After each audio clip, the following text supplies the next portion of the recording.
Ibu, Bapak, dan Saudara, tiap-tiap tahun pada waktu para biku menjalani masa wasa 3 bulan. Bulan yang kedua mengajar Dhamma di beberapa tempat di Mendut dan sekitarnya, termasuk Solo, Purworejo, dan lain-lain. Ibu, Bapak, dan Saudara, sekarang ini komunikasi atau pemberitaan itu berjalan sangat cepat.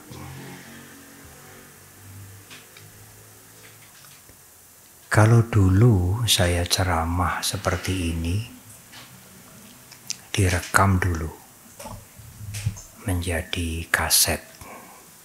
Setelah kaset menjadi disk piringan. Kemudian sekarang ada flash disk. Tetapi sekarang lebih maju lagi. Sangat maju. Saat ini juga apa yang kita lakukan di ruangan ini, di tempat yang sangat jauh juga bisa mengikuti. Misalnya di Australia, di Amerika, di Jepang. Mereka bisa mengikuti acara kita di sini sekarang ini juga. Dan itu tidak membutuhkan atau memerlukan alat yang mahal-mahal, tidak. Cukup hanya dengan HP. Banyak yang menunggu Dhamma kelas di Klaten malam hari ini siaran langsung atau tidak, ya. Misalnya tidak siaran langsung, ibu bapak yang punya handphone diam-diam merekam lalu menguploadnya, menyiarkan.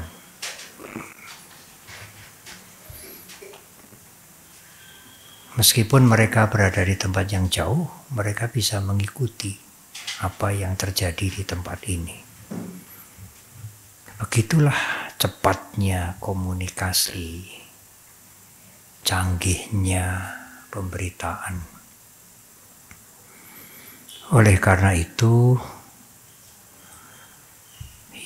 salah satu sikap atau salah satu perilaku yang sangat penting bagi kita sekarang ini adalah mengendalikan diri. Utamanya ucapan kita, perbuatan kita. Dalam bahasa Pali disebut sangwara. Kalau kita tidak berhati-hati, tidak mengendalikan diri, dalam bahasa Jawa orang yang tidak berhati-hati, tidak mengendalikan diri itu disebut sembrono. Kalau kita sembrono dalam berperilaku, dalam berbicara, memang kelihatannya tidak ada yang sengaja merekam. Tetapi mungkin ada teman kita atau saudara kita atau orang yang tidak dikenal diam-diam merekam kita dengan handphonenya. Lalu diupload, disebarkan. Kalau sudah begitu, sulit untuk dihapus. Lalu bagaimana, Bante? Yang paling baik kita hati-hati. Karena kalau sudah terlanjur bersikap, ya, utamanya yang buruk, ya, berbicara yang buruk, yang tidak baik, ada yang merekam terang-terangan atau diam-diam lalu mengupload. Dampaknya sekarang ini besar sekali. Kalau dulu kita pernah mendengar paticca samuppada, ada sebab menimbulkan akibat. Akibat ini menjadi sebab baru, menimbulkan akibat yang lain, menimbulkan akibat yang lain, menimbulkan akibat yang lain. Rentetan sebab akibat yang berantai itu sekarang berjalan cepat sekali.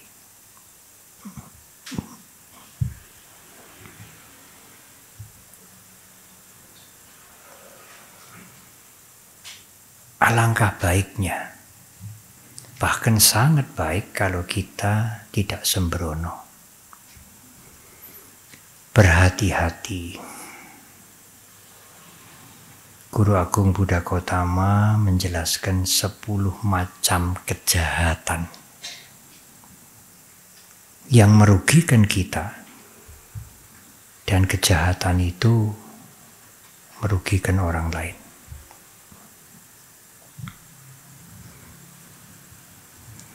Kalau ajaran agama Buddha ini disingkat, sering disebutkan jangan berbuat jahat. Yang awal. Kemudian tambahlah perbuatan yang baik. Dan diakhiri dengan bersihkan pikiran kita sendiri. Ketiga-tiganya memang penting. Tidak berbuat jahat, menambah kebaikan, membersihkan pikiran.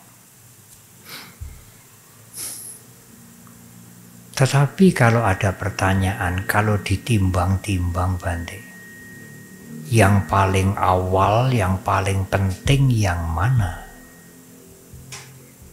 Yang paling awal, yang paling penting adalah jangan berbuat jahat. Karena kejahatan itu merugikan orang lain. Seandainya Anda menunda berbuat baik, seandainya ibu bapak dan saudara belum mampu berbuat baik, bolehlah dikatakan tidak apalah untuk sementara. Apalagi tidak bisa bermeditasi, tidak mampu atau belum mulai melatih, enggak apalah. Tetapi jangan berbuat jahat adalah keharusan. Jangan berbuat jahat. Saya enggak bisa itu Bante. Enggak apa ya Bante? Tidak. Saya tidak akan mengatakan tidak apa-apa. Jangan berbuat jahat. Sangat penting. Karena kalau Anda berbuat jahat, Anda merugikan orang lain dan pasti merugikan dirinya sendiri.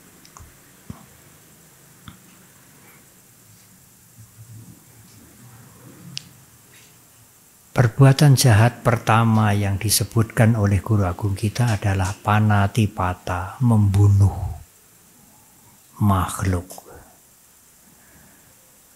Dalam ajaran agama Buddha, dalam Dhamma tidak hanya membunuh sesama manusia, membunuh makhluk juga kejahatan. Ya termasuk menyakiti.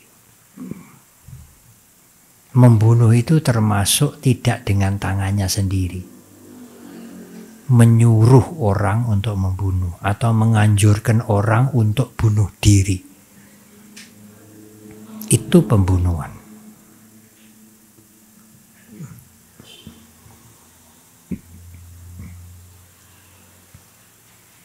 Banyak juga umat Buddha yang mulai mengerti, lalu dengan kehendak sendiri kalau jajan di restoran, di warung, dia menghindari binatang, terutama ikan atau udang yang hidup-hidup dibunuh waktu itu untuk disajikan dia menghindari. Saya tidak yang itu. Saya mau mencari ikan yang sudah mati. Kadang-kadang restorannya salah paham, malah marah.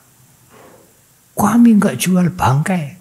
Di sini udang-udang, ikan, gurami, hidup semua. Seger semua. Kalau Anda pesan, pesanlah. Nanti kami akan ambil, bunuh saat itu. Diolah saat itu. Cepat, kami mengolah cepat. Fresh semua. Wah, justru kami mencari yang bangkai. Bukan dipateni, dibunuh saat itu untuk kita. Ya. Apalagi sebagai biku, tidak boleh itu. Yang melakukan itu juga melakukan kejahatan. Saya melanggar winaya. Tidak boleh menurut peraturan. Saya pernah hampir mengalami seperti itu. Karena waktu sudah siang, tidak bisa mencapai wihara, masuk ke restoran. Kapia itu umat yang membantu memesankan makanan. Saya tanya, kamu pesan apa? Pesan ini, Bante. Jangan-jangan itu ikannya masih hidup loh, dibunuh. Coba tanya. Ikannya sudah mati atau masih hidup? Masih hidup, Bante. Baru mau ditangkap. Tapi belum sampai dibunuh, belum sampai ditangkap. Ganti saja, ganti. Ganti apa, Bante? Sego pecel. Itu tidak membunuh.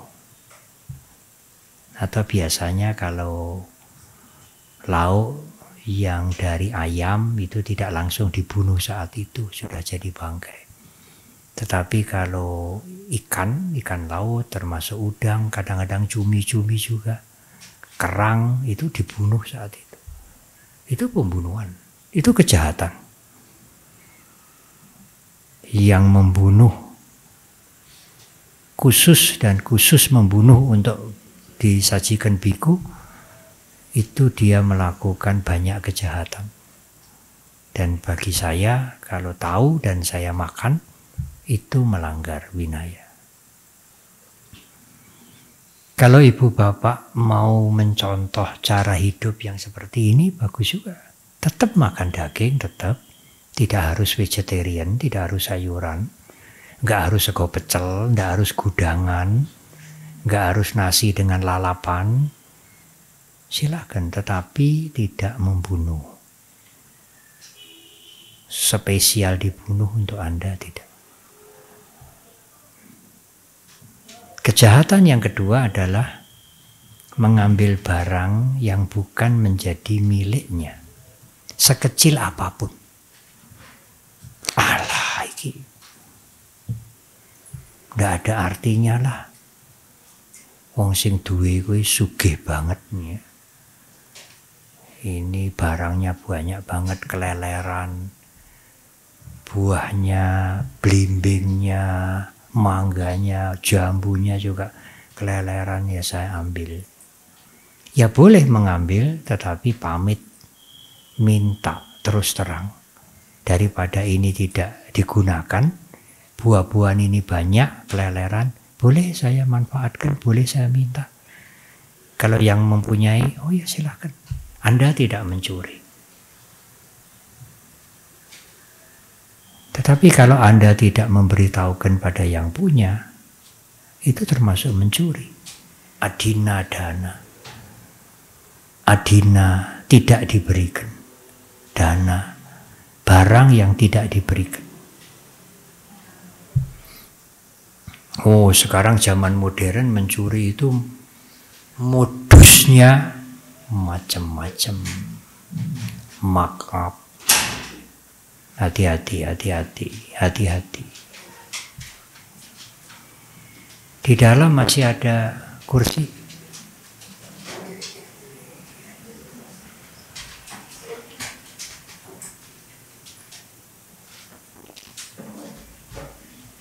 Di depan juga masih ada kursi kosong.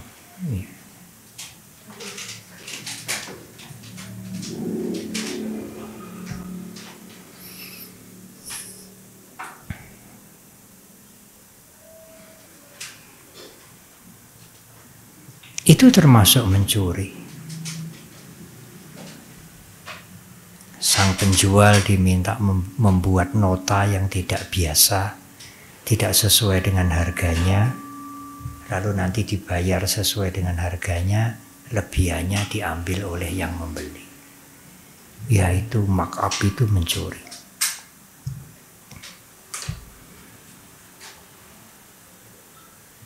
Kejahatan yang ketiga adalah melakukan hubungan seksual yang bukan dengan pasangannya.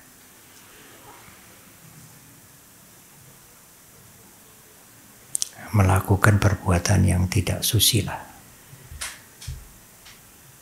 Itu termasuk kejahatan. Iya, Bante kan suka sama suka. Iya.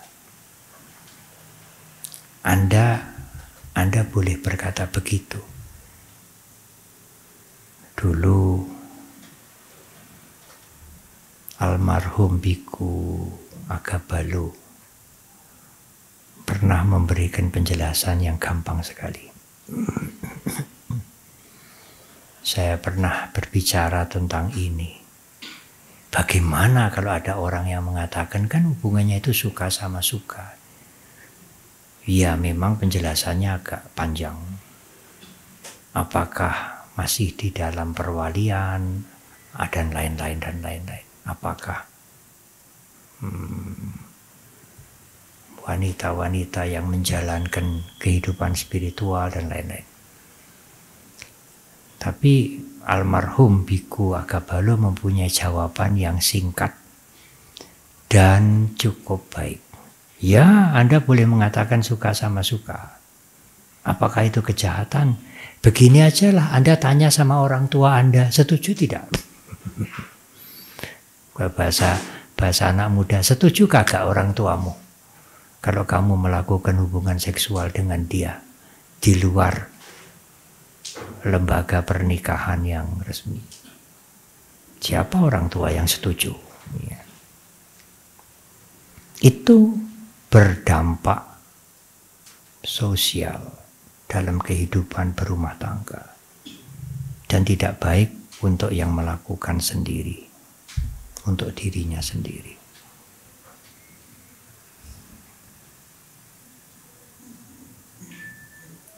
Membunuh, mencuri, melakukan perbuatan tidak susila.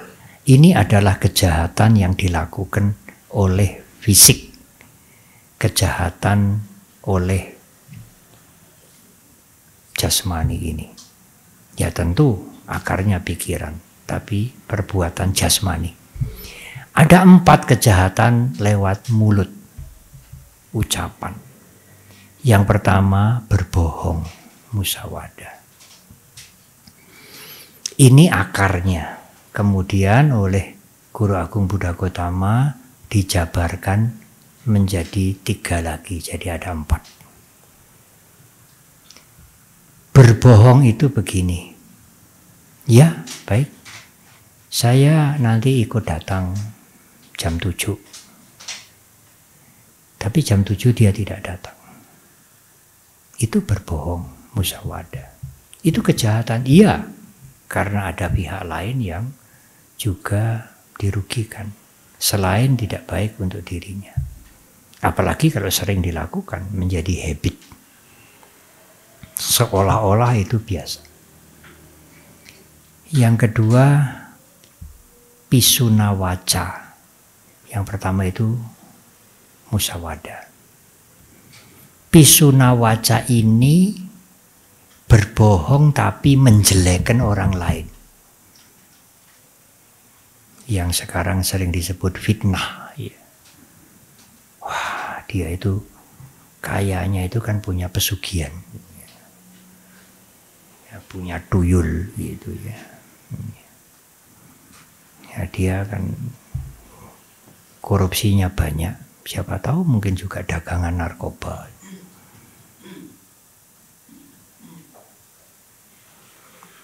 Kelihatannya begitu. Ya, kalimat itu tidak benar. Kalimat itu jelas bohong.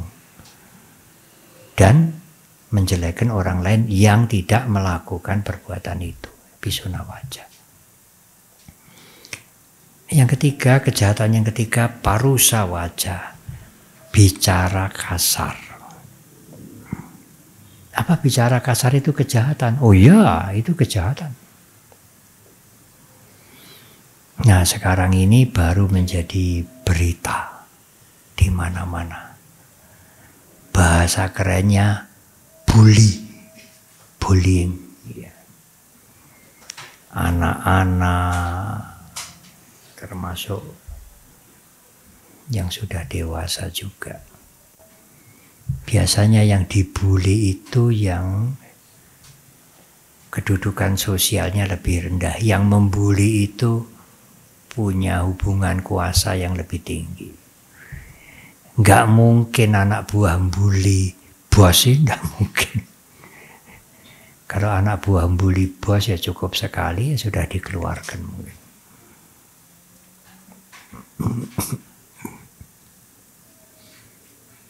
Tetapi hati-hati. Kita membaca berita, lihat di televisi, ada yang dibully sampai bunuh diri. Bully tidak harus dengan fisik, belum tentu dengan fisik, dengan kekerasan, dengan ancaman atau dengan minta materi, minta uang. Yang banyak itu bully dengan mulut. Wah, itu dampaknya besar sekali. Oleh karena itu berhati-hatilah berbicara. Apalagi sekarang pembicaraan Anda bisa direkam diam-diam oleh siapa saja yang ada di sini, yang Anda tidak tahu. Mungkin bukan video, hanya audio saja direkam. Saya pernah mendengar ada peribahasa, hati-hati. Itu dinding-dinding ini punya mata dan telinga. Dulu waktu saya SD SMP diceritakan begitu oleh orang tua saya, itu pepatah bahasa Belanda. Masa sih dinding-dinding punya mata telinga? Oh, sekarang nyata. Dinding-dinding ini punya mata telinga. Bahkan di dalam dinding itu handphone yang kecil itu punya mata telinga sampai kemana-mana itu.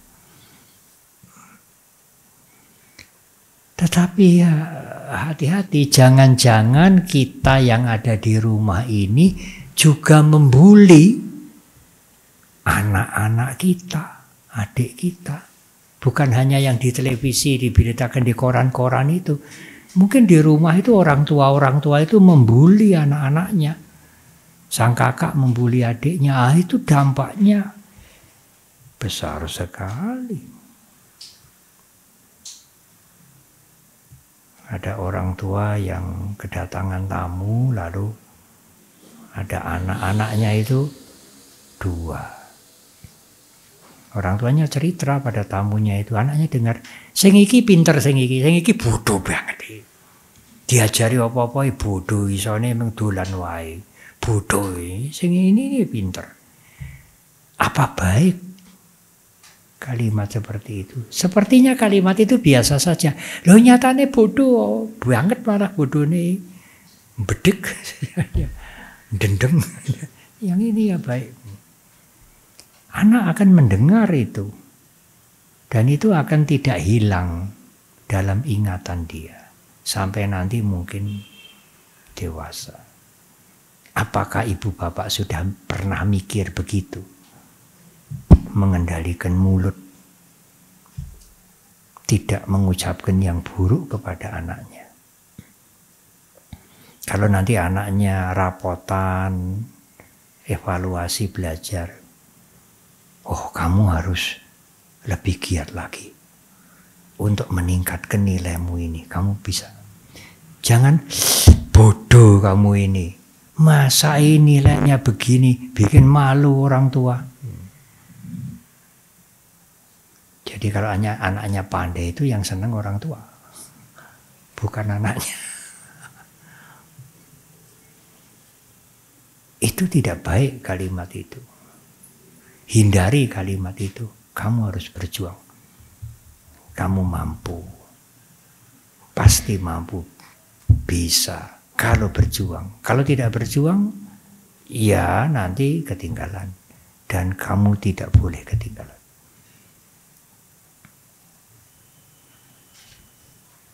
Saya pernah diceritai kalau orang barat itu anaknya batuk-batuk. Ibunya itu, cepat minum obat. Ya, cari obat. Atau nanti mama cari. Ibu carikan obat. Untuk supaya tidak batuk. Kalau orang Asia lain, anaknya es terus.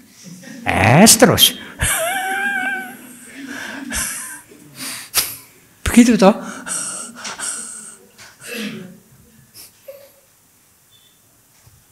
Beda banget cara memperlakukan anak. Yang satu dengan kasih sayang, berusaha untuk mendekati, mengobati. Yang ini nuduh. Jadi kalau sering dibegitukan anak-anak ya antipati. Dan itu bisa menjadi ingatan buruk di kemudian. Bodoh. Apalagi ya. Ndrugal. Goblok. Coba disimpan. Apa tidak ada kata-kata lain yang positif?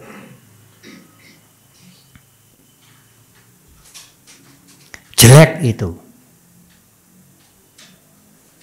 Atau ya sebenarnya ini tidak jelek. Dalam psikologi meskipun ada kata tidak, jeleknya itu nemplek di sini. Lebih baik menggunakan kalimat mulai baik. Tambahlah menjadi lebih baik. Jangan menggunakan kata tidak jelek. Ini lumayan. Sudah mulai baik.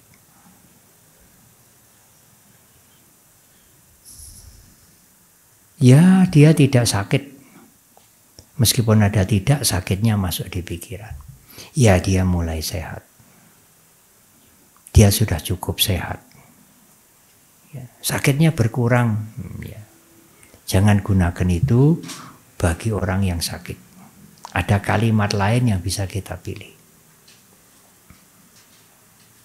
Tetapi kata-kata itu juga bisa mendorong orang, tidak hanya bullying yang diingat oleh anak kita, diingat oleh karyawan kita. Ya.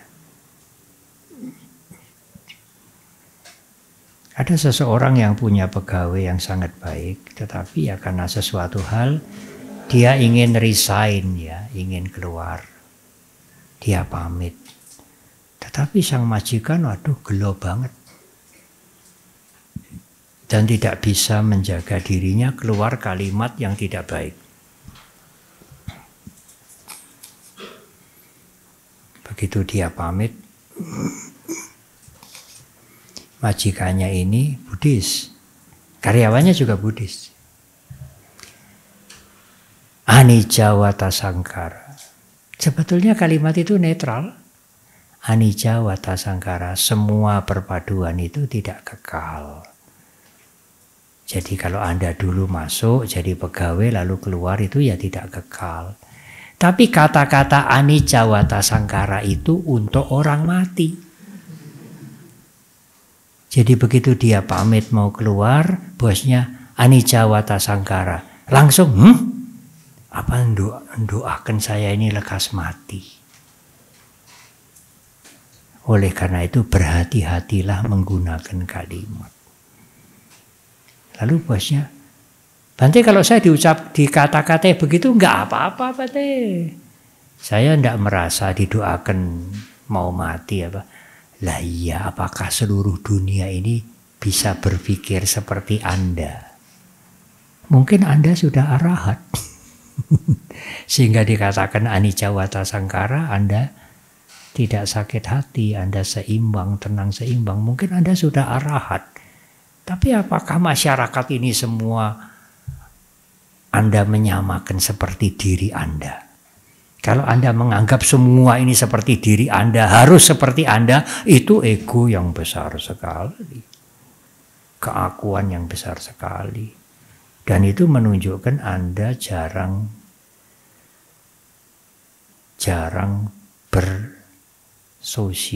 bersosial masyarakat. Bersosialisasi atau bermasyarakat. Karena masyarakat tidak akan berpikir seperti Anda yang sudah arahat itu, ya dalam tanda petik.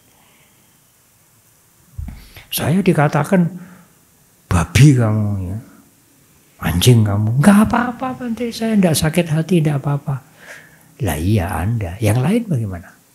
Goblok kamu, nggak apa-apa, saya nggak apa-apa dikatakan gitu, hanya suara saja. Iya Anda, yang lain bagaimana? Masyarakat bagaimana? Kecuali Anda hidup sendiri di hutan. Apakah Anda tidak memahami dalam kehidupan bersosial bermasyarakat? Apakah tidak ada kalimat yang lain yang lebih baik? Itulah parusa waca, kalimat yang kasar. Saya ingin sebaliknya. Kalau Anda bisa menggunakan kalimat yang baik, kalimat yang baik itu bisa berguna loh. Mungkin tidak untuk Anda, untuk yang mendengar. Yang mungkin Anda tidak menyadari. Ada satu cerita pada kehidupan yang lampau Guru Agung Buddha Gautama waktu masih sebagai bodhisattva. Suatu pagi bodhisattva ini sebagai pemuda jalan pagi. Dia berpapasan dengan seorang kaya. Sekarang mungkin konglomerat begitu ya. Sama-sama jalan. Waktu berpapasan itu ada bangkai tikus. Konglomerat ini ngomel sendiri. Tikus ini kalau dimanfaatkan bisa bermanfaat juga. Bangkai tikus ini kalau mau digunakan bisa bermanfaat juga. Pemuda yang bodhisattva itu berpikir, ini yang ngomong orang kaya dan sukses. Ini tentu tidak ngomong ngelantur. Bukan omong kosong, ya. Sampapalapa itu kejahatan ucapan yang keempat itu sampapalapa, omong kosong. Mungkin sekarang hoax, ya. Itu kejahatan itu.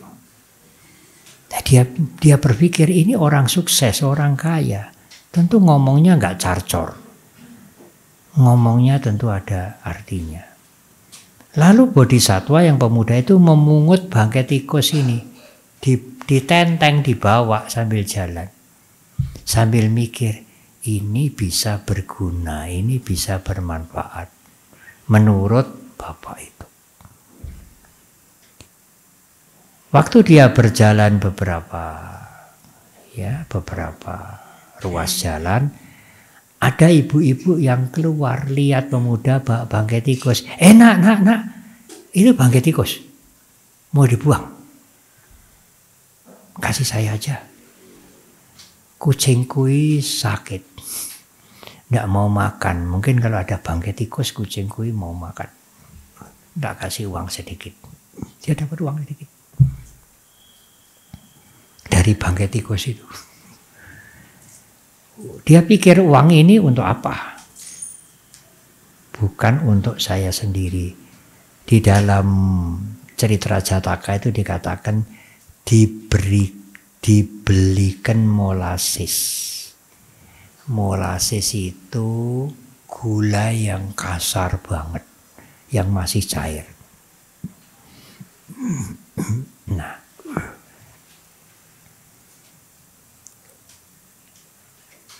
kemudian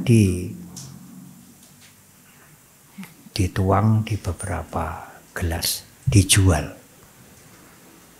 Nah, dari musim hujan menuju musim kemarau itu cuaca panas. Termasuk itu kucing sakit, tikus mati.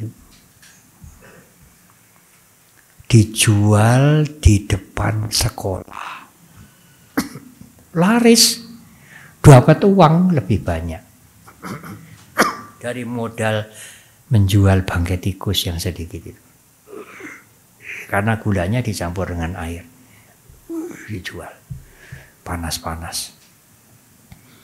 Dari uang menjual sirup molasses ini dia belikan permen. Dapat banyak. Nah, dia melihat dari musim hujan ke musim panas dan dari musim panas ke musim hujan di Indonesia juga itu biasanya ada angin ribut, lesus. Wah, karena ada lesus itu banyak pohon-pohon lalu rontok, cabang-cabang pohon ini rontok. Demikian juga musim kemarau menjelang musim hujan itu juga banyak pohon yang rontok. Lalu dia ngumpulkan anak-anak, tolong saya dibantu itu cabang-cabang ranting-ranting itu kelompok ya, nanti tak paringi permen. Wah, anak-anak senang ngumpulkan ranting-ranting itu kasih permen, dapat banyak. Setelah dapat banyak, ranting-ranting itu dijual laku. Untuk kayu bakar, untuk masak, zaman dulu belum ada gas, belum ada kompor listrik, belum ada. Dia dapat uang banyak. Nah, sekarang dengan uang itu dia ingin menjadi pekerja, menjadi kasarnya, bahasa yang kasar, kuli di kapal dengan membawa uang hasil menjual potongan-potongan kayu itu. Di tempat saya namanya rencek. Dia bekerja berlayar di kapal itu rajin, sungguh-sungguh, tanggung jawab, orang delenger, disayang oleh atasannya, oleh bosnya. Kemudian dia mendapatkan uang banyak. Cukup banyak karena dia juga hemat. Setelah berlayar berapa lama dia pulang ke kampung dengan membawa uang banyak. Jauh lebih banyak ketimbang dia menemu bangkai tikus. Karena keuletan, karena kejujuran, karena rendah hati, dia punya integritas. Memang integritas itu tidak dibangun kemarin sore, itu dibangun lama. Integritas itu konsisten dengan perilaku yang baik. Jadi kalau dia jujur, dia kerja keras, dia rendah hati, itu dia pertahankan. Nah, itu lalu menjadi konsistensi itu menjadi integritas. Tidak mudah dia melunturkan integritasnya itu. Waktu pulang ke kampung setelah berlayar sekian tahun dengan bawa uang yang banyak, dia ingin menjumpai konglomerat yang dulu jalan berpapasan, menunjukkan bangkai tikus ini kalau dimanfaatkan ya berguna loh. Untuk apa? Untuk matur nuwun. Kata-kata satu kalimat itu berguna untuk dia. Dia datang ke konglomerat itu, diterima dan dia cerita dari awal berpapasan dan membawa bangkai tikus sampai sekarang pulang. Konglomerat itu senang banget dengan anak muda ini. Rajin, ulet, mau mendengarkan kata, bekerja dengan sungguh-sungguh, lalu dilamar. Mau dijodohkan anak perempuannya.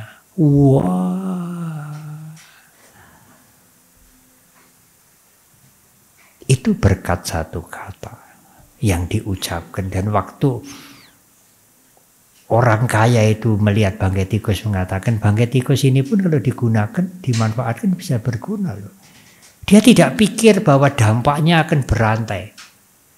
Membuat seorang pemuda yang mendengar itu menjadi sukses. Tapi ya suksesnya itu bukan karena mendengar omongan dan bangkai tikus tok. Dia punya keuletan, dia punya kesungguhan, kejujuran, rendah hati. Dan dia pertahankan itu. Konsisten menjadi integritas dia.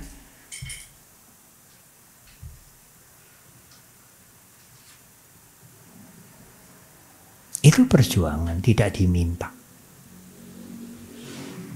Kalau toh dia mau minta pada siapa? Kalau datang ke orang kaya itu tidak kenal ujuk-ujuk arep ngutang gitu mungkin apa iki sapa ujuk-ujuk teko-teko arep utang sapa tidak dikenal. Tapi sekarang dia datang untuk berterima kasih, betul-betul berterima kasih, tidak ingin minta apa-apa. Dan dia cerita apa yang dia alami. Oh, dia dilamar jadi mantu.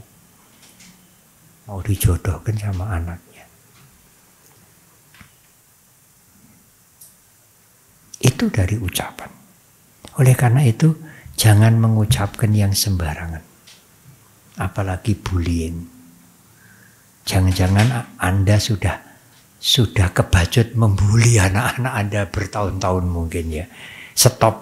Stop, cari kalimat yang lain.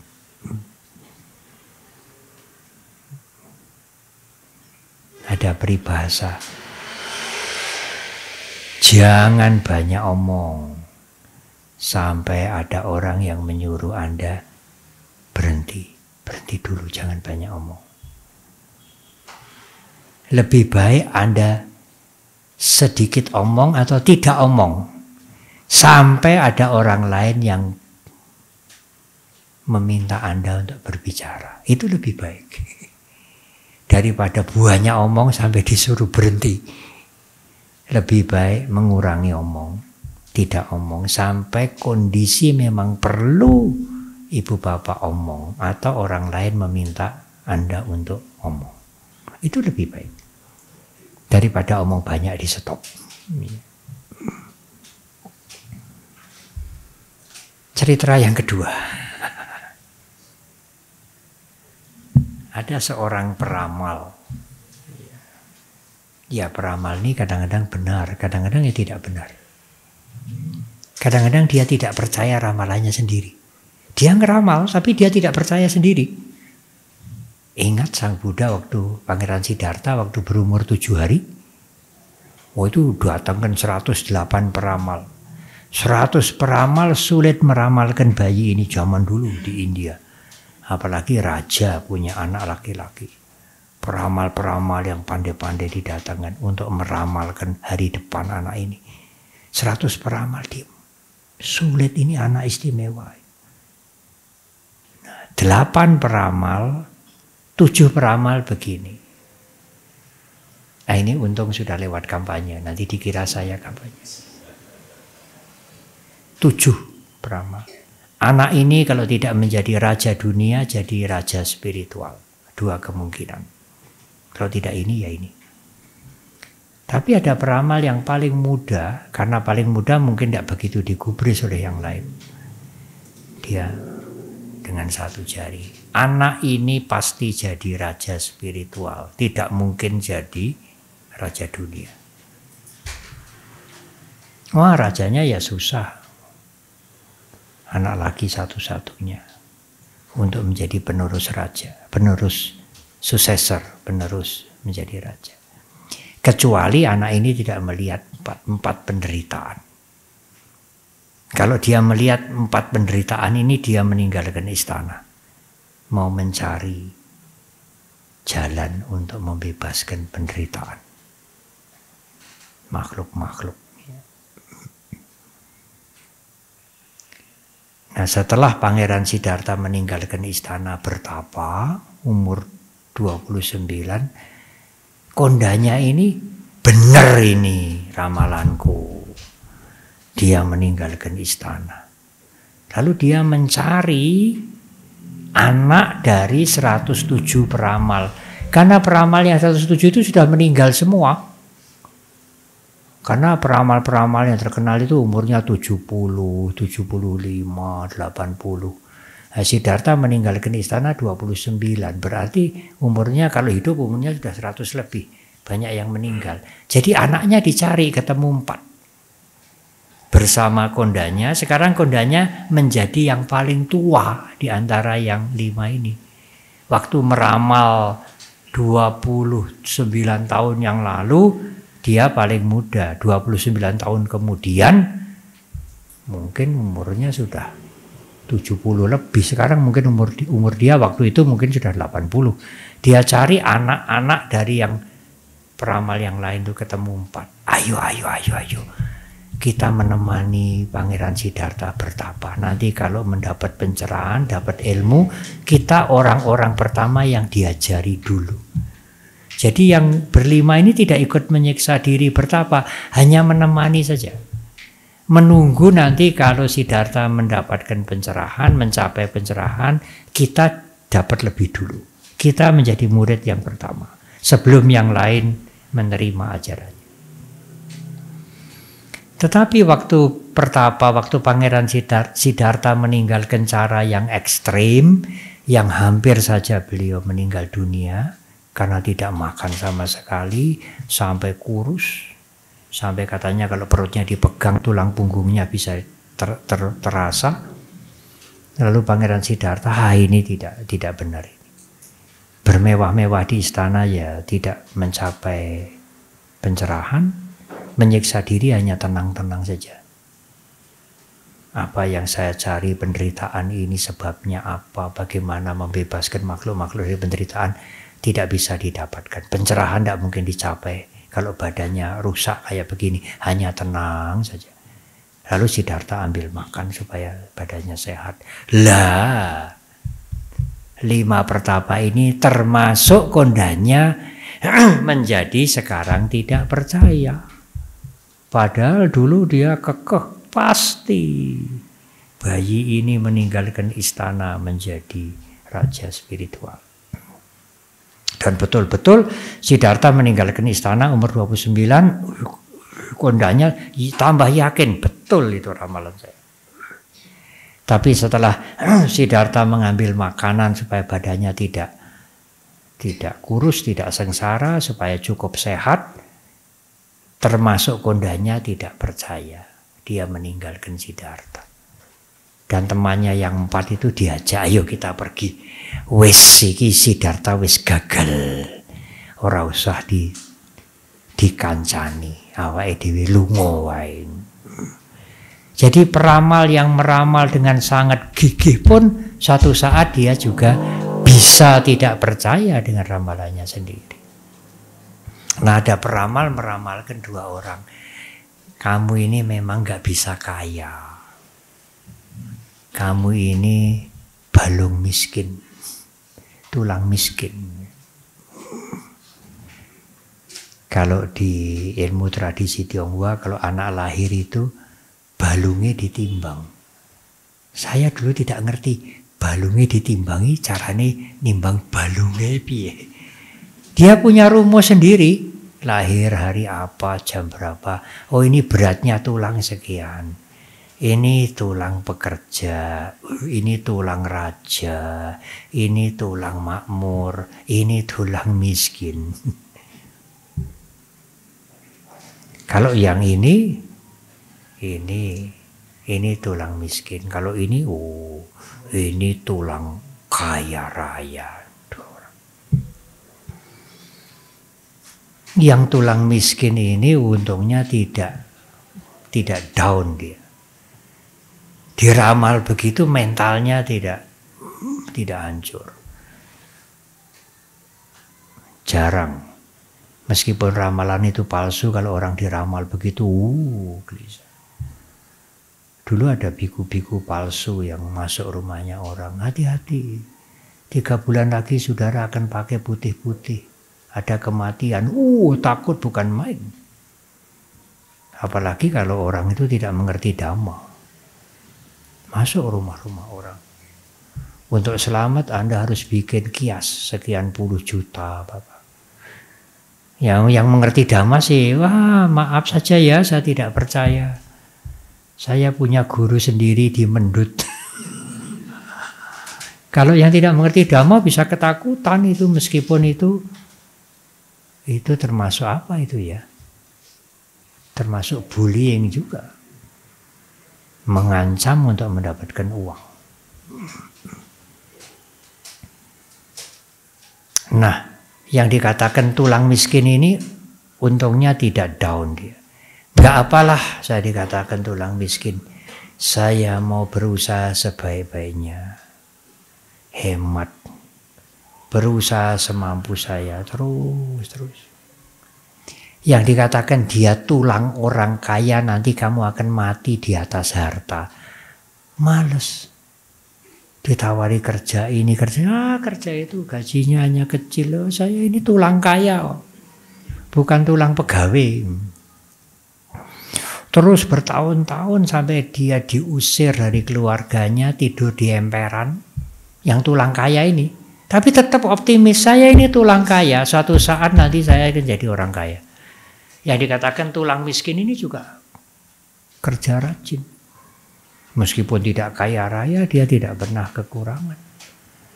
Sampai suatu ketika yang tulang kaya yang tidur di emperan ini sakit. Tidak ada yang menolong keluarganya. Ini orang ini malas banget ini. Lalu dia mati di bawah pohon yang ada gundukannya. Gundukan itu adalah hartanya pencuri yang ditanam di situ. Jadi betul dia mati di atas harta, tapi hartanya pencuri. Yang ditanam di bawah pohon itu, disinggahke, kalau sudah aman nanti harta itu akan diambil. Dia mati di situ. Di atasnya harta yang ditanam pencuri itu. Oh, kalau begitu peramalnya itu, ya Bante ya, manjur apa ya, cun ya, cun.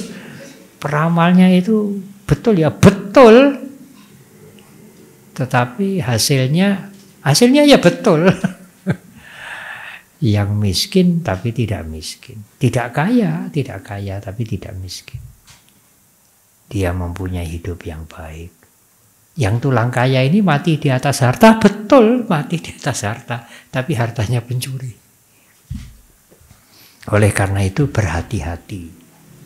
Berhati-hati menyampaikan kalimat, mengucapkan sesuatu, dan juga berhati-hati menangkap kalimat.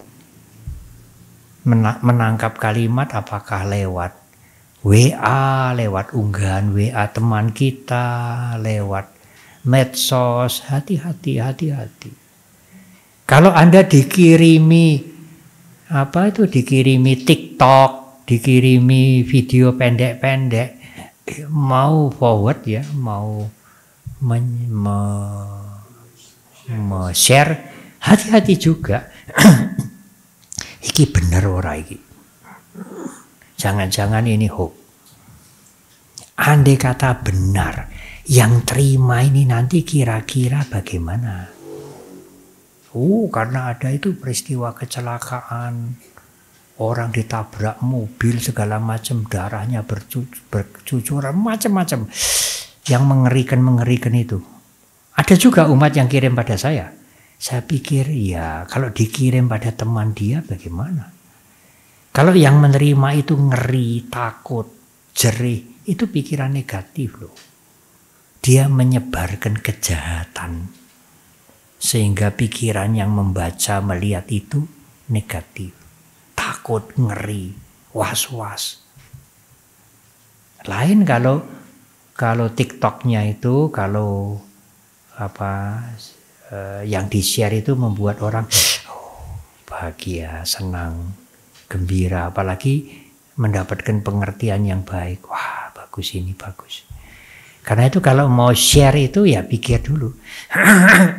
Ini sungguh-sungguh terjadi, baru terjadi di daerah kami. Ya, kejadian itu bagaimana nanti kalau orang lain menerima share dari saudara? Senang? Susah? Ngeri? Takut? Dampak apa kira-kira? Ya Anda tidak bisa persis memperkirakan, tetapi sebagai sesama manusia kita bisa memperkirakan itu. Kalau memang dampaknya negatif, simpan saja atau delete, buang. Meskipun itu mungkin kejadian nyata. Nah, kejahatan yang dilakukan oleh jasmani ini membunuh atau menyakiti atau menyebabkan pembunuhan, mengambil barang yang bukan menjadi hak kita, melakukan perbuatan yang tidak susila. Kejahatan yang dilakukan oleh ucapan adalah berbohong, menjelekkan orang lain, dan orang itu tidak seperti yang kita ceritakan, berkata yang kasar, yang bisa menimbulkan trauma atau kesan tidak baik, yang akan mempengaruhi mental seseorang. Lalu yang keempat, sampah palapa, hoax, omong kosong. Tidak menjelekkan orang lain, tidak fitnah, ya, mungkin tidak kasar, tapi omong kosong, membual. Apa kira-kira ya? Hati-hati loh, nanti tanggal 9 bulan 9 tahun 99 itu akan kiamat. Dulu itu ramai sekali, buktinya sampai sekarang ya belum. Ya berita-berita seperti itu hati-hati sekali. Ya. Apalagi ya, banyak sekali ya. Saya tidak ingat dan tidak berusaha mengingat. Ya. Pulau Jawa yang nanti Merapi meletus akan sigar jadi loro, pecah jadi dua. Menurut ini paranormal ini. Saya dapat kiriman dari sana, dari seberang Pulau Jawa. Hampir saya bertanya, lah kok sekarang Pulau Jawa masih utuh? Tidak enak. Bahasa Jawa ngeleh-leh gitu. Iya. Bukan ngeleh, lapar. Iya Pak. Melehke. Tidak enak. Hanya secara tidak langsung saya menasihatkan jangan mudah menyebarkan berita-berita hoax, tidak menjelekkan orang lain, tidak menipu untuk keuntungan dirinya sendiri. Bukan kalimat yang kasar, tapi itu tidak benar. Dan kalau orang membaca itu juga bisa timbul ketakutan, kekhawatiran dan lain-lain. Nah sekarang 3 kejahatan yang dilakukan oleh pikiran. Yang pertama adalah abijja. Abijja itu lebih kasar dari loba. Loba itu ingin memiliki lebih banyak, mempunyai lebih banyak dengan segala macam cara. Abijja ini sering diterjemahkan iri hati. Melihat orang lain punya ini, punya itu, maju ini, maju itu, iri hati. Memang tidak senang muncul dulu, lalu iri hati. Itu kejahatan, Bante. Ya, itu kejahatan. Mengapa harus iri hati? Itu urusan dia. Dia dapat itu caranya tidak halal loh, Bante. Itu mungkin menipu, mungkin apa, itu urusan dia, bukan urusan Anda. Anda tidak perlu iri hati dengan milik dia. Yang kejahatan yang kedua yang dilakukan oleh pikiran adalah abhyapada. Bhyapada. Kalau A itu artinya tidak. Bhyapada artinya itikat jahat.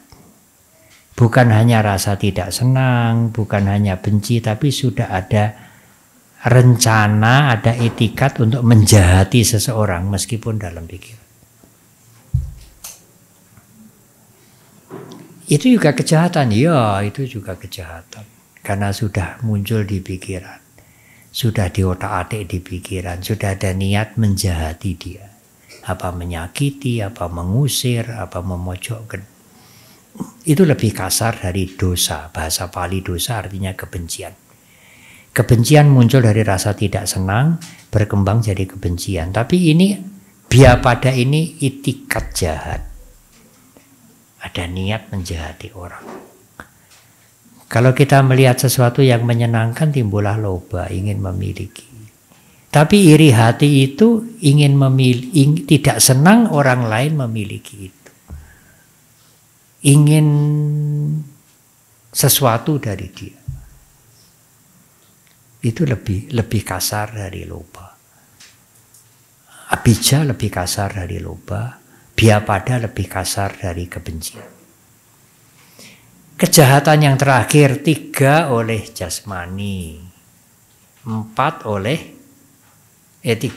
jasmani, 4 oleh ucapan, 3 oleh pikiran. 10 ini disebut kejahatan. Hati-hati. Yang terakhir, berpandangan yang tidak benar. Apa itu kejahatan, Bante? Ya, karena dampaknya bisa mendorong orang berbuat jahat. Antara lain pandangan bahwa tidak ada sebab, tidak ada akibat. Kita ini hidup ya hidup, jalani aja. Kalau kita membunuh, mencuri, menyakiti orang, ya udah. Orang ana sebabnya. Kita ini difitnah oleh orang lain, barang kita dicuri oleh orang lain, ya tidak ada sebabnya terjadi begitu saja. Kita berbuat jahat ya nggak ada akibatnya, berbuat baik ya tidak ada akibatnya, nggak ada sebab, tidak ada akibat. Nah, kalau orang berpandangan seperti ini juga termasuk cikal bakal kejahatan. Dia bisa melakukan kejahatan apa saja, wong yang dilakukan itu tidak ada akibatnya. Dan yang kita alami ini juga tidak dari sebab. Memang ada micaditi, pandangan yang salah yang dalam sekali. Tetapi yang paling kasar, yang termasuk salah satu dari 10 kejahatan itu, nggak percaya perbuatan ini ada sebabnya, ada akibatnya. Ya berbuatlah, kalau kamu mau berbuat saja lah.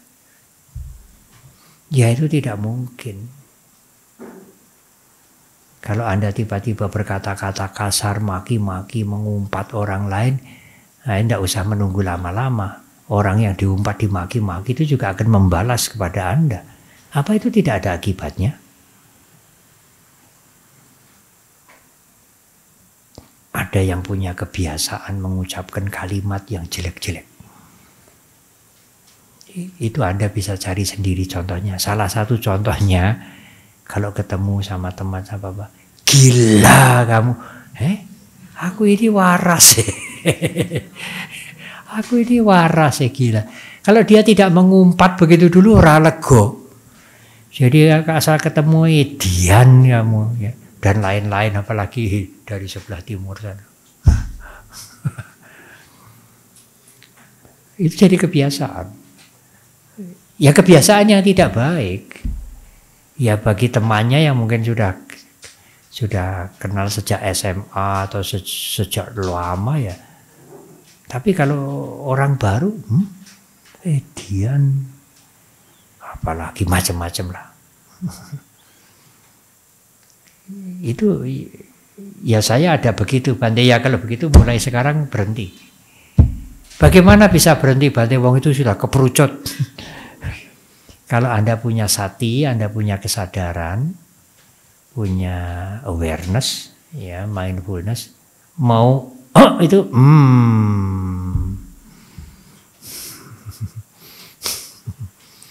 mau mengucapkan gila, gitu toh. Ya, jangan jadikan kebiasaan.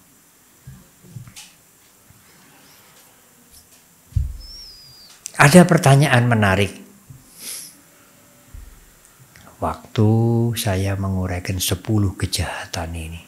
Loh Bante, kalau kita minta tuntunan di sarana Pancasila itu kan ada Surameraya Majapamadhatana Weramani Sikapadang Samadhyami. Tidak minum minuman keras yang memabukkan. Loh, Minuman keras kok tidak ada di 10 ini. Kalau Anda tadi menyimak, Anda pasti tanya itu. Kalau Anda tidak menyimak, nggak ngeh. Apa 3 kejahatan oleh jasmani? Membunuh atau menyakiti, mencuri, berzina. Apa 3 kejahatan oleh ucapan? Berbohong, fitnah, berkata-kata kasar, ngumpat, misuh-misuh, omong kosong, hoax. Apa kejahatan oleh pikiran? Iri hati, itikat jahat, berpandangan salah. Lah, minuman kerasnya bukan kejahatan ya Bante. Jadi boleh.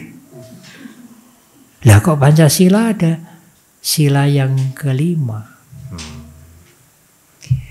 Minuman keras ini harus, kalimat ini harus dimengerti utuh, jangan dipotong. Kalau dipotong artinya bisa salah. Nanti saya dikira menganjurkan yang tidak baik. Minuman keras, minum-minuman keras bukan kejahatan, tetapi keburukan. Apalagi kalau minum-minuman keras itu dicampurkan obat. Banyak obat-obatan, ramuan tradisional yang harus diminum dengan sedikit arak. Itu bukan keburukan, apalagi kejahatan bukan.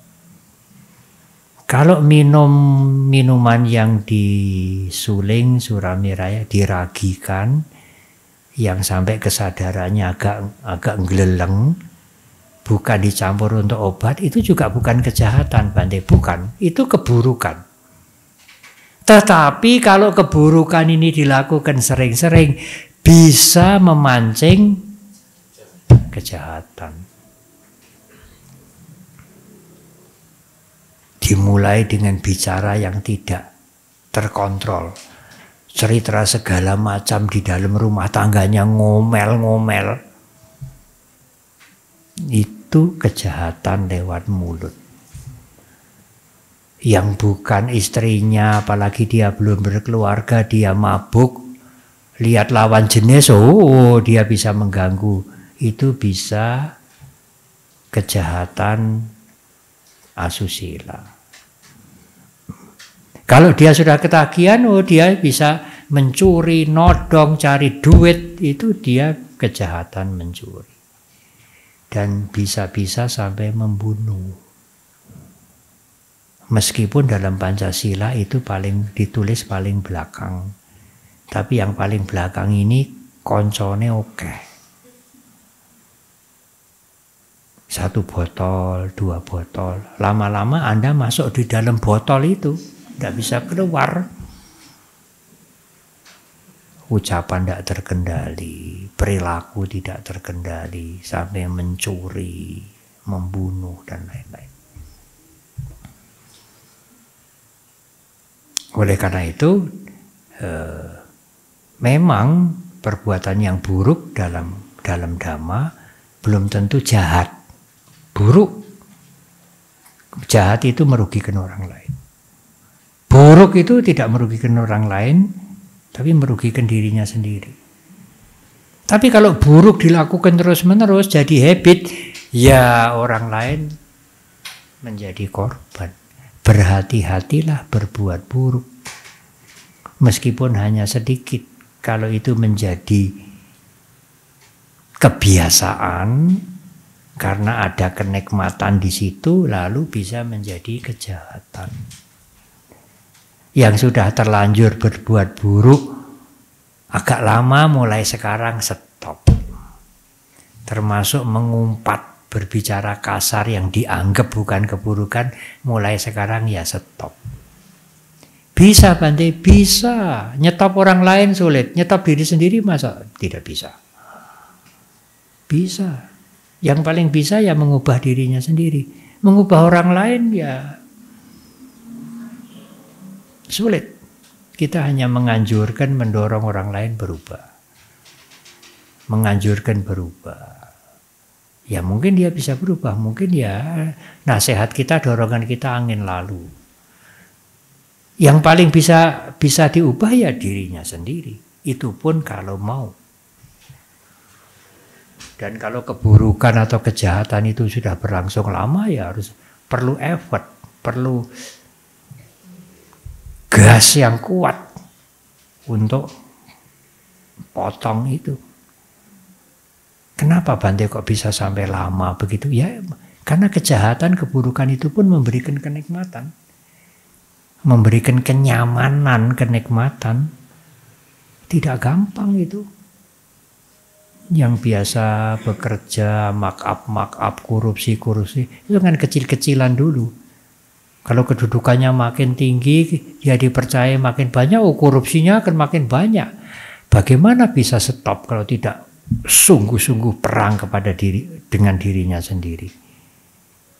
Iya Bante, kalau stop, waduh, income-nya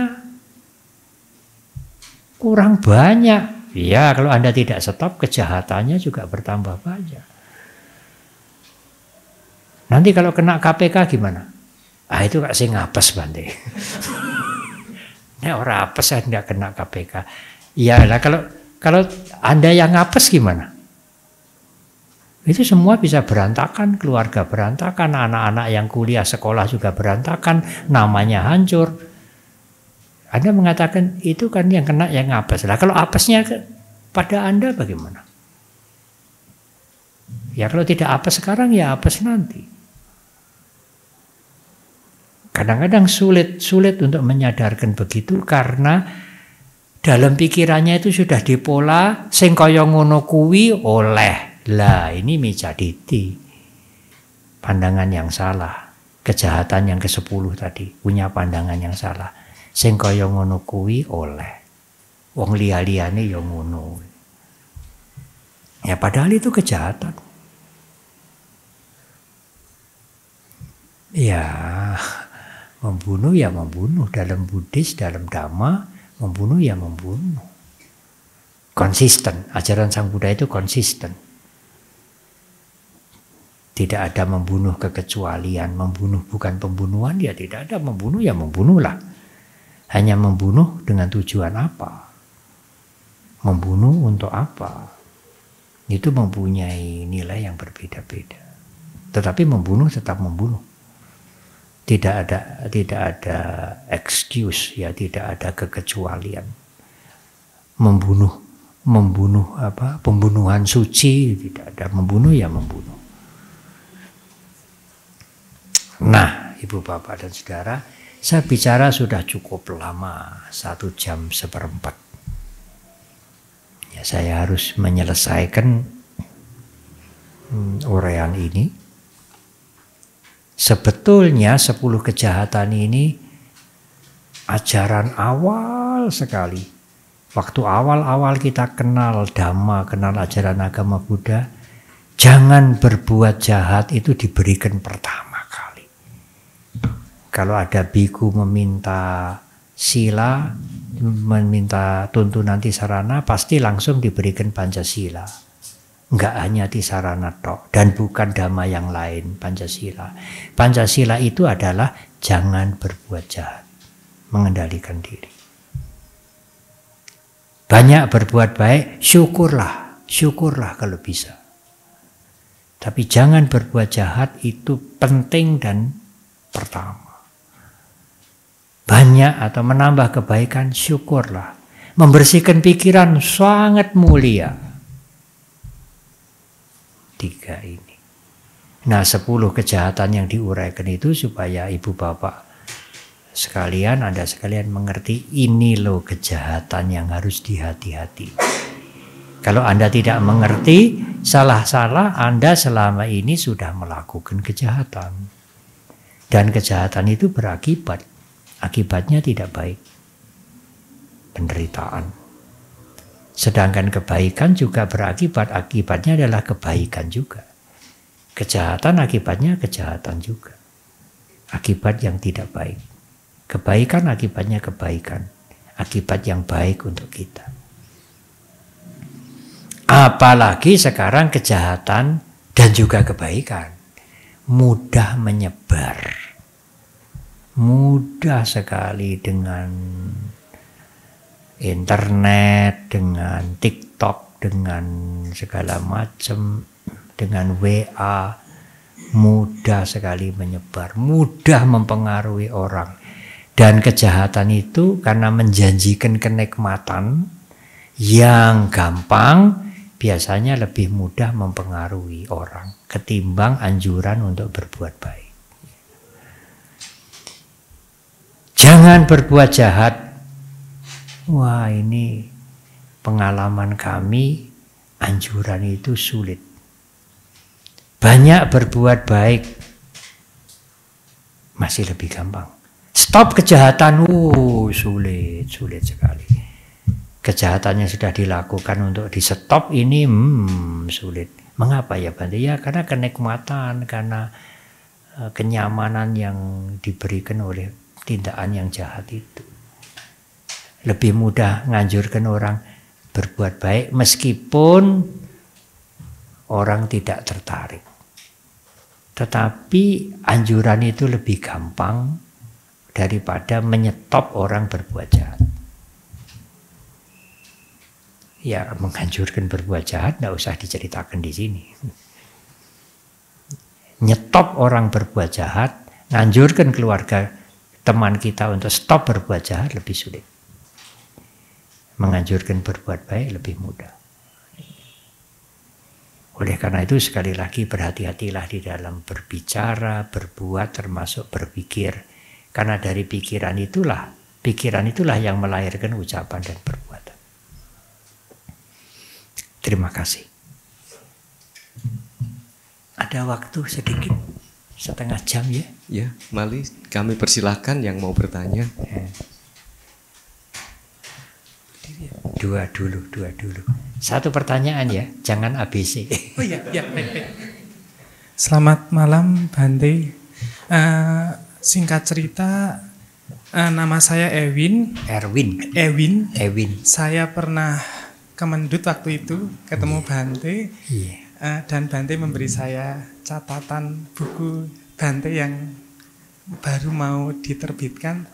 Karena saya waktu itu bilang untuk saya baru mempelajari 2017 saya mempelajari tentang Buddha, dan 2021 saya mulai menekuni lagi dan ketemu Bante malah dikasih buku. Saya senang sekali. Buku catatan dari Mendut. Iya benar.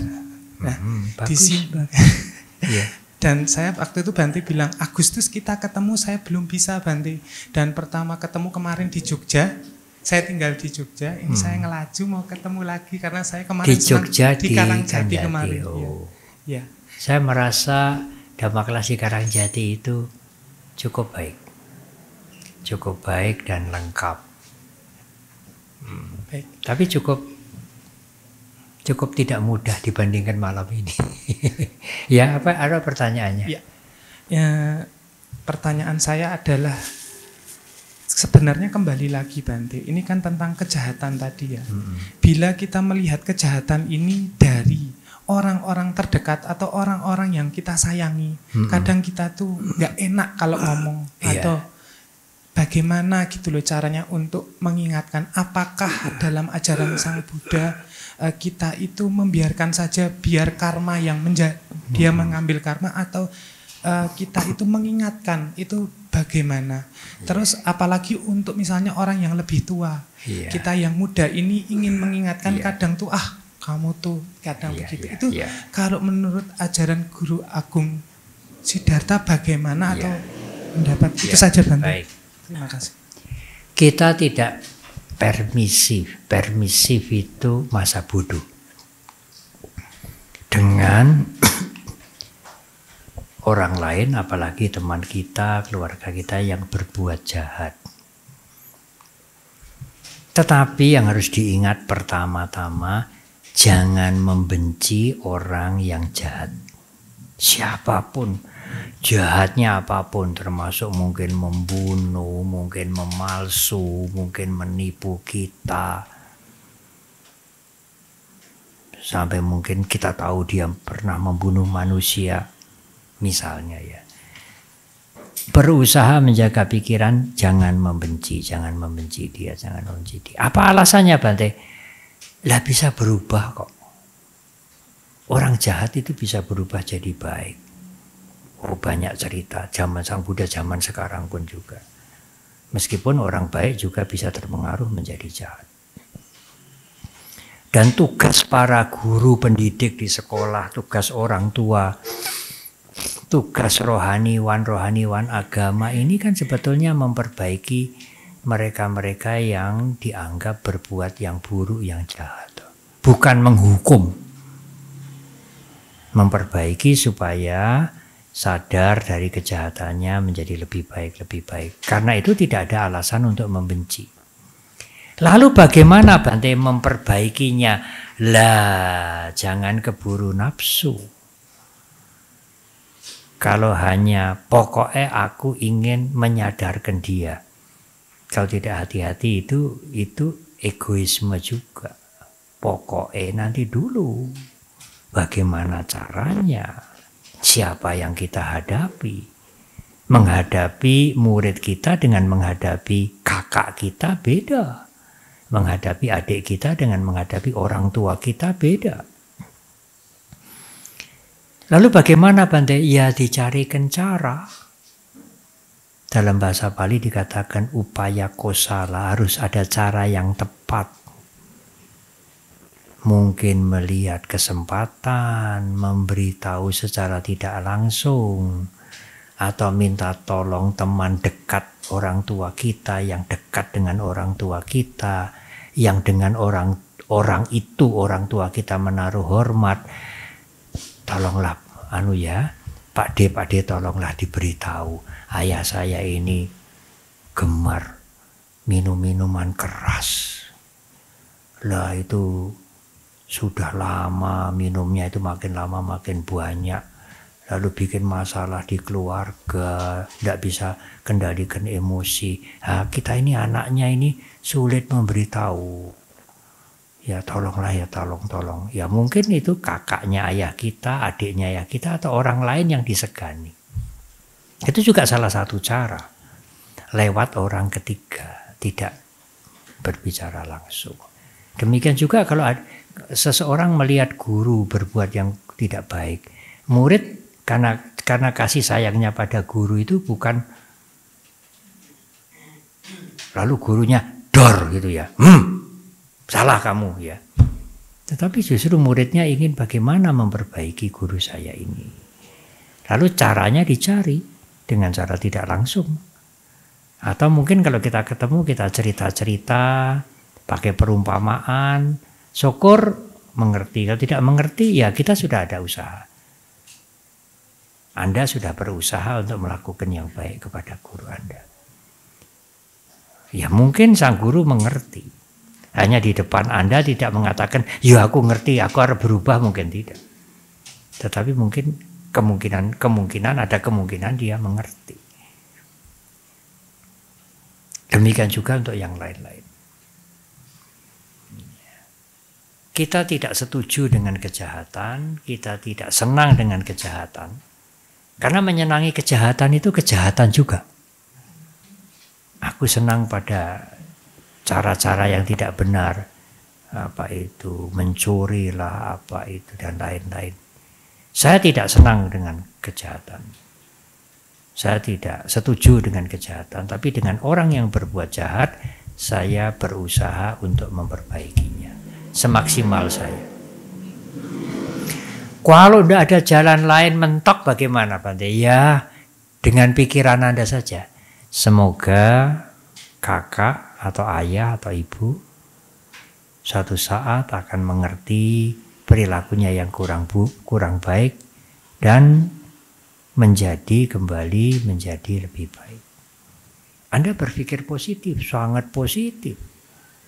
Ya tidak berpikir yang negatif. Delengke wae. Besok nek karmane berbuah rasake. Itu kebencian juga. Hanya dibalut dengan hukum karma. Seolah-olah kita sangat bijaksana itu ya. Apa itu seperti mengutuk intelektual. Nggak usah Anda nggak usah berpikir begitu ya, nanti hukum alam akan berjalan. Yang justru kita pikirkan bagaimana kita menghentikan hal-hal yang tidak baik itu. Syukur bisa, kalau tidak bisa ya dengan pikiran. Dengan pikiran diulang-ulang. Pikiran baik yang diulang-ulang itu tentu ada pengaruhnya, pasti. Nggak usah mohon pada Buddha, pada siapa, nggak usah, hanya semoga ibu ayah saya atau kakak saya menjadi lebih baik. Itu meta, karuna juga. Iya. Silakan, Pak Andi. Selamat malam Bante, saya Andi. Di awal tadi Bante menyatakan bahwa yang paling penting adalah tidak berbuat jahat. Padahal kalau menurut pendapat saya pribadi, semua kebaikan dan kejahatan itu dimulai dari pikiran, karena pikiran adalah pemimpin dan pelopor. Mohon pencerahannya Bante. Terima kasih. Iya. Begini, kalau bisa mengendalikan pikiran ya baik, amat baik. Karena yang diucapkan apa sajalah. Ini nanti selesai Dhamma kelas ini, Anda pulang mau kemana? Itu kan ada di pikiran dulu. Saya mau kupat tahu dulu Bante. Tidak langsung ke rumah, itu sudah ada di pikiran dulu. Iya. Hanya membersihkan pikiran dari hal-hal yang buruk, niat buruk, itikat jahat, iri hati itu tidak mudah. Membersihkannya harus dengan kesadaran, dengan sati. Karena kalau sati itu muncul, keburukan itu rasido berkembang. Nah, sati itu harus dilatih, tidak ujuk-ujuk kuat. Persis seperti olahragawan. Olahragawan apa semualah. Badminton, voli, apalagi ya. Itu harus dilatih. Bagaimana nafasnya bisa panjang, bagaimana menggiring bola. Nah, demikian juga kesadaran itu tidak ujuk-ujuk. Apalagi Sang Buddha kalau nyuwun kesadaran, diwenehi kesadaran ya tidak. Itu harus dilatih dengan meditasi. Nah, kalau kesadarannya itu sudah lumayan, dia bisa melihat pikirannya. Karena kalau kesadaran itu hadir, sampajanya mesti hadir. Sampajanya itu pertimbangan yang baik. Itu seperti uang. Ini gambarnya gini, ini gambarnya begini. Jadi kalau Anda memegang sekeping uang ini dapat dua gambar otomatis. Tidak hanya satu gambar. Sekeping uang ini gambar ini lain, gambar ini lain. Nah, demikian juga kalau sati, kalau kesadaran itu muncul, sampajanya pertimbangan yang jernih itu masih muncul. Ora apik iki. Tidak bagus ini. Nah, kalau kesadarannya cukup kuat, dia akan berhenti di pikiran. Demikian juga kalau timbul keinginan yang baik, disadari. Saat duduk meditasi, kebaikan itu pun ya dinetralkan. Tapi dalam kehidupan sehari-hari, oh ini baik, saya mampu kok. Saya mampu melakukan. Hanya persoalannya menjaga, mengelola, membersihkan, mengelola pikiran ini tidak mudah. Karena itu Sang Buddha memulai dengan jasmani dulu, dengan sila dulu. Jangan berbuat jahat. Tapi pikiran saya masih kepengen jahat, ora apa-apa dulu. Ora apa-apa dhisik. Sing penting aja tumindak jahat dulu. Pikirannya dibersihkan nanti. Karena kalau menunggu pikirannya bersih dulu, wah ini kejahatannya selak ngombro-ombro ini. Oleh karena itu, 8 unsur jalan mulia. Dimulai dengan pengertian benar, pikiran benar. Tapi Sang Buddha menganjurkan ngelatihnya dari sini dulu, bukan dari sini dulu. Karena ini urusan jasmani, bicara yang baik, yang benar, berbuat yang benar, berpenghidupan yang benar.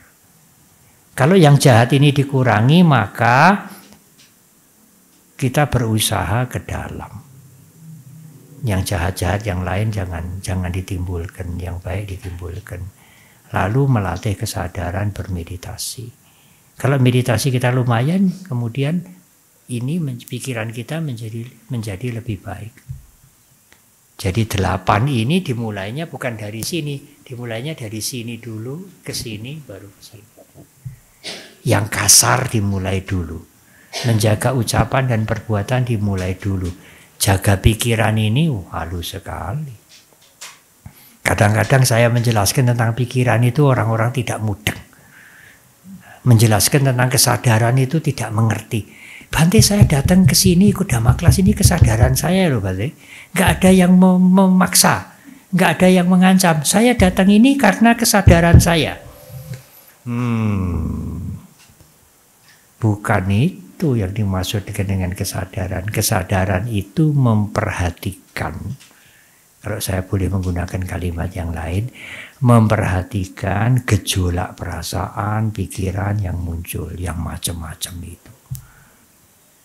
Untuk bisa memperhatikan perasaannya dan pikirannya itu, latihannya memperhatikan yang kasar dulu, nafas. Nafas ini jasmani, angin ini jasmani, ini bukan perasaan, bukan pikiran.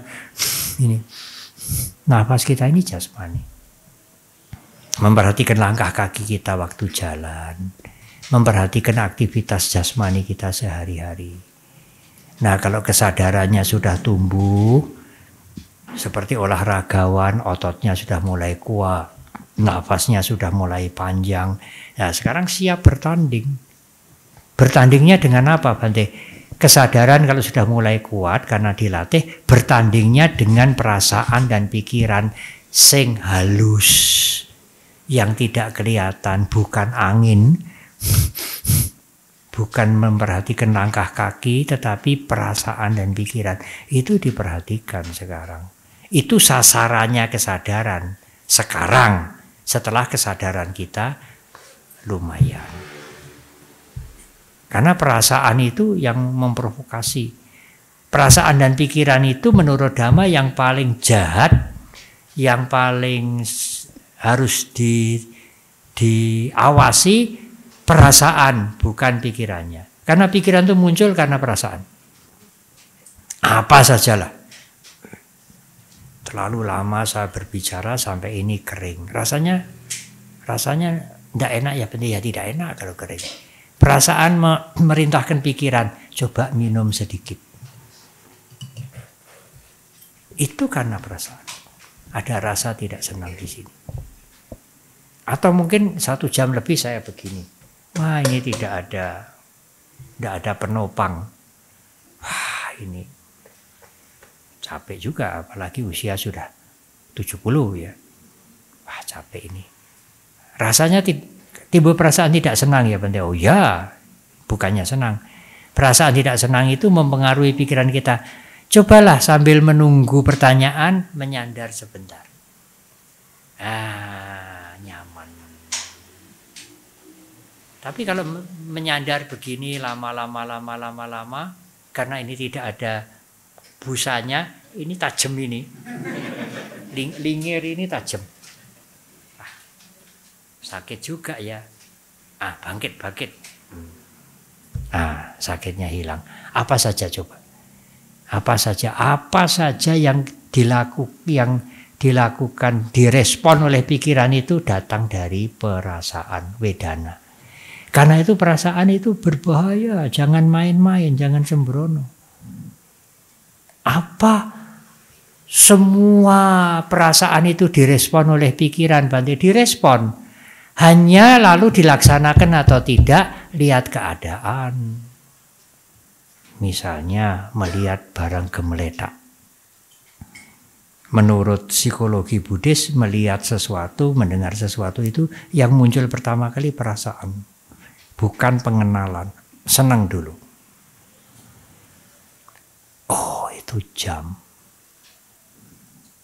Tetapi antara perasaan dan pengenalan itu cepat sekali.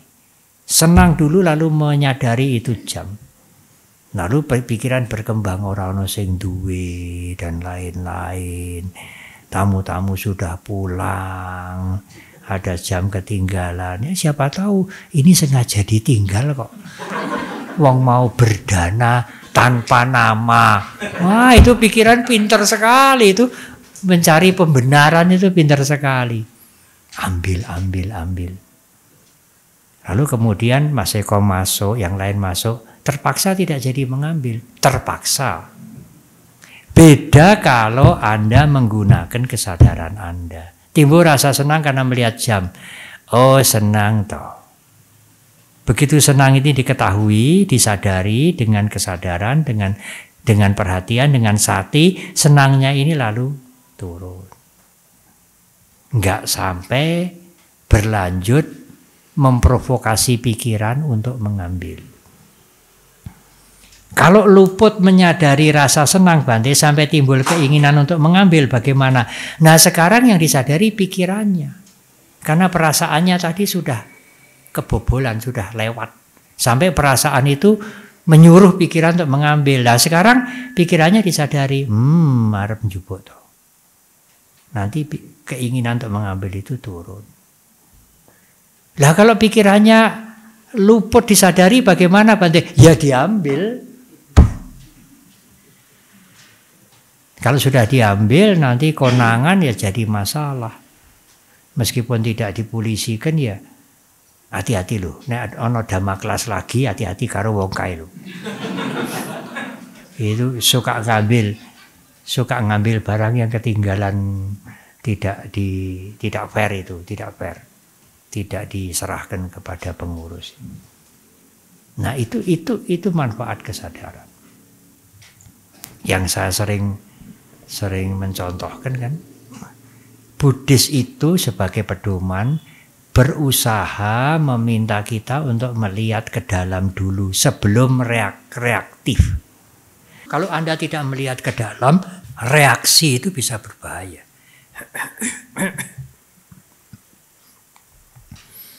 Misalnya ada teman Anda atau ada karyawan yang memecahkan patung atau benda yang mahal sekali, mungkin puluhan juta. Lalu Anda dilapori itu bendanya itu, patungnya itu pecah atau mobilnya itu tabrakan, kredit belum lunas ya.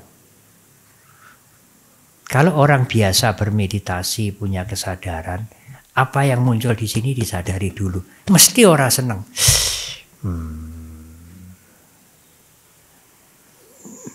Kalau rasa tidak senang itu disadari, apa dibiarkan Bante? Ya tidak dibiarkan. Yang nabrak ke mobil, yang mecah ke barang itu ya dinasehati.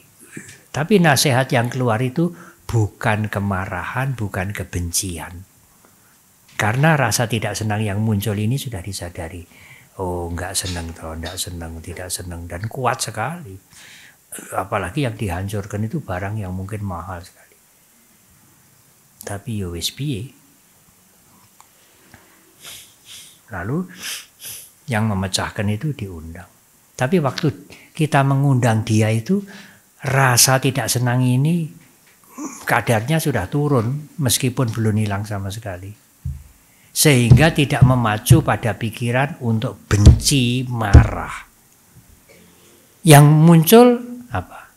Kasih sayang. Menasehati, lain waktu jangan gitu ya, hati-hati. Itu mahal loh itu. Kalau rasa tidak senang ini tidak disadari, yo berebet begitu. Langsung reaktif.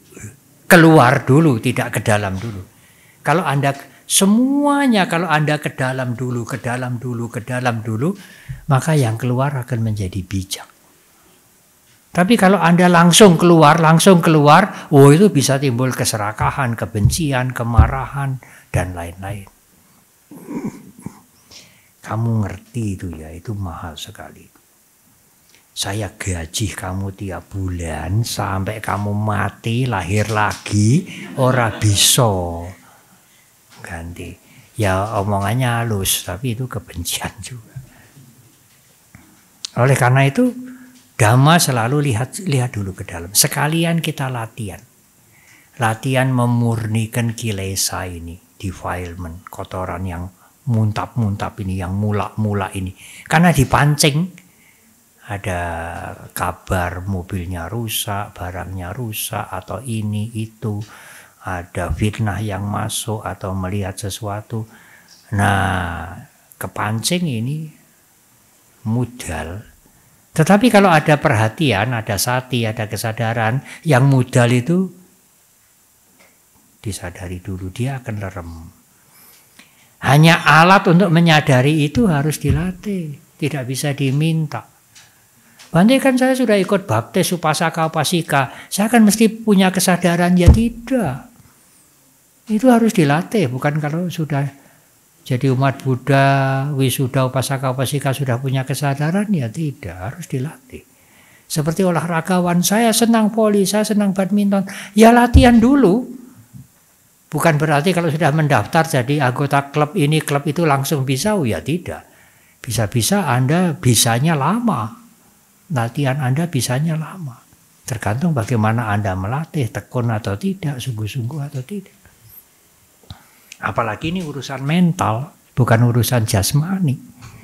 Tidak ada jalan lain kalau Anda tidak mau berlatih. Berlatih menggunakan perhatian atau kesadaran untuk mengawasi perasaan. Karena perasaan itu yang akan membakar pikiran. Kalau perasaan bisa disadari, pikiran kita lebih jinak. Kalau perasaan tidak bisa disadari, ya pikiran harus disadari.